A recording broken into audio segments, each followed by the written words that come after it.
Pay attention to the type of rear valance you are installing. A rear valance with a mounting lip is characterized by the fact that the entire width of the valance has a protruding mounting lip that fits into the original recess in the bumper. Prepare the assembly kit and the necessary tools. Dismantle the bumper. Dismantle the original rear valance.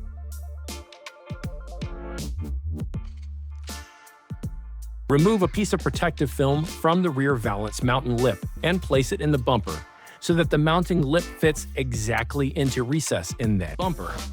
Check the fit of the rear valance to the bumper carefully. From the inside of the bumper, drill the bumper so that the screws pass through the bumper and the rear valance mounting lip that fits into the bumper recess.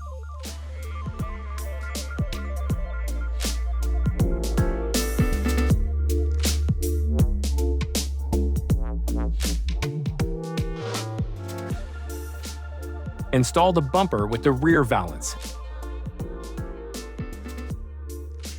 There are protruding mounts on the underside of the rear valance. Use a heat gun to plasticize these mounts. Heating the mounts should be done carefully so as not to melt them.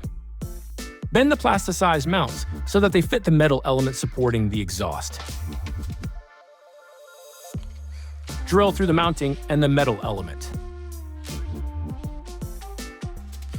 Use a screw, washer, and nut to firmly screw the rear valance mounting and the metal element together.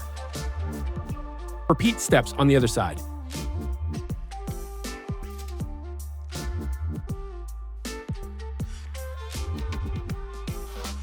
Remove the protective film from the rear valance.